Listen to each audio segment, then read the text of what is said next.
Generally for celery, just cut off the ends because these can be, these white parts can actually be a little bit better, but they make good addition to your stock, so they add a nice flavor still. And like these end pieces, you know, they get a little brown sometimes. So I'm just going to show you how to you can make a bâtonnet, you can make sticks. It's a julienne, you can go a little bit smaller if you want, like this. Cut these back in half. Then a dice. It's all basically the same technique. You're cutting them into like sticks, and then you're just going to cut them into a dice.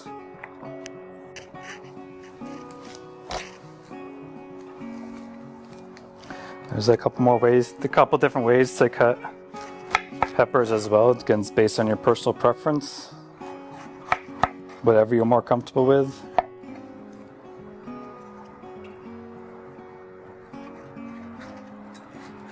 This is a quick, easy way to cut the seeds right out of your pepper.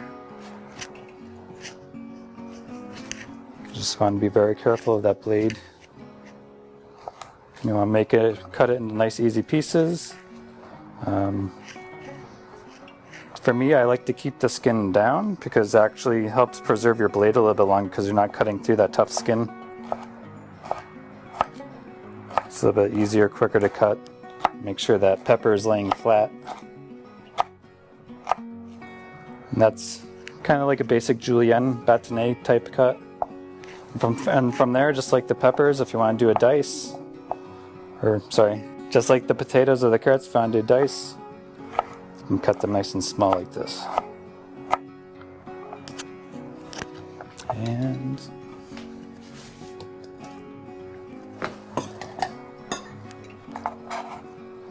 it's out in the way.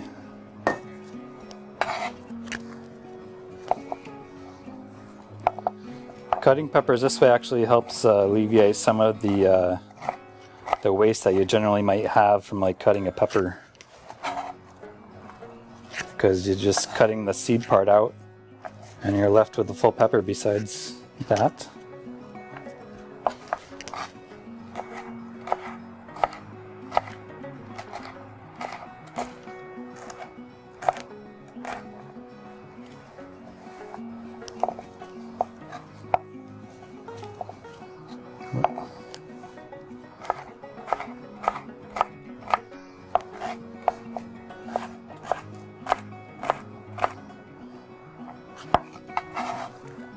So catching myself on my bad technique.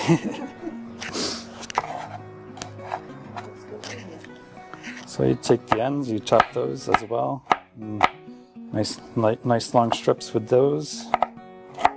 Dice those up. And this pepper, just for difference, I'll show you this. Proper way to clean a pepper, you just pull these right out. Pull these seeds. Is that good? No?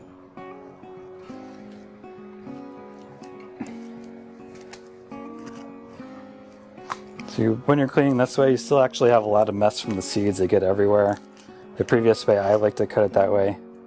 Just a lot cleaner, a lot faster. Just pull that right out of there. Get out most of that white stuff if you can.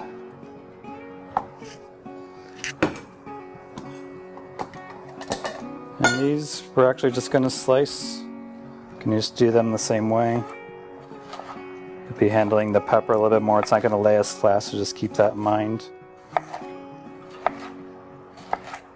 Just keep that knife as close to the board as possible.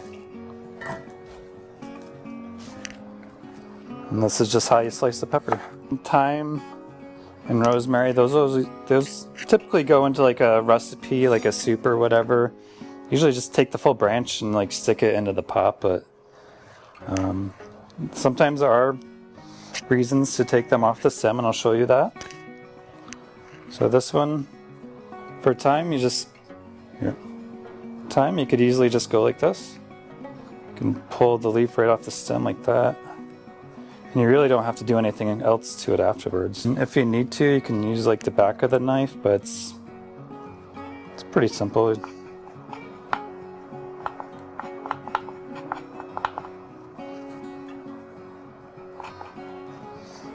I just find it easier to use your fingers. But for the case of our recipe, we're just going to stick that in there like the full. And again, same with the rosemary. You can just peel that right off the stem like so. Okay, and then from there you just gather it.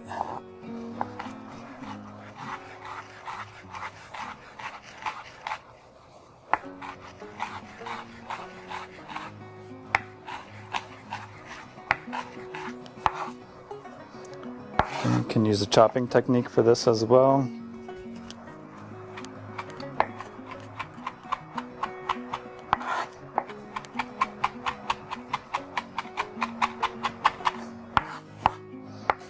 And parsley. Yep. No, you're fine. I'll just stay down here. Can just cut the stems off like so. These can go into like your soup stock to add a nice flavor to your soup, so we can add that there. Parsley, like there's a lot of flavor in the stem, so it's not necessary to take off all the leaves. Like just take off the bulk of the stems. Parsley you can add to dishes. You could also, it's often used as like a garnish, like top of plates. So like sometimes it just gets really chopped up really fine, like so. We just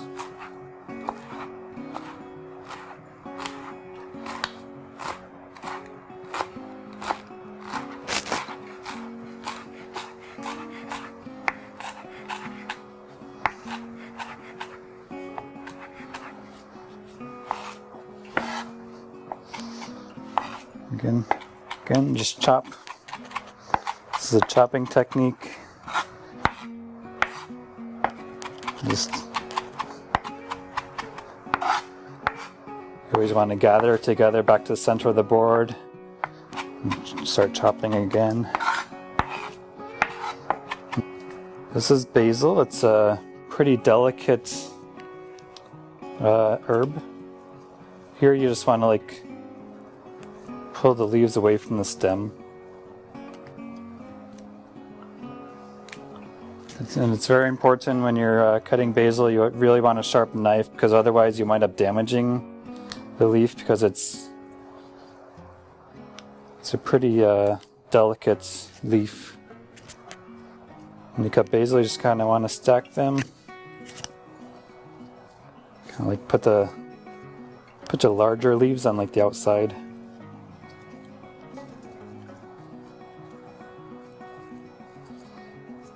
Just stack them like so.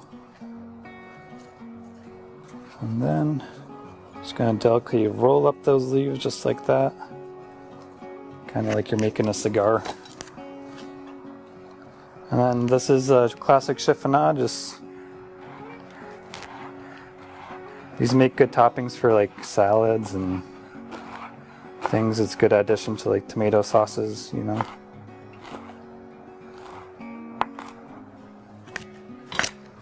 And just let that unwind.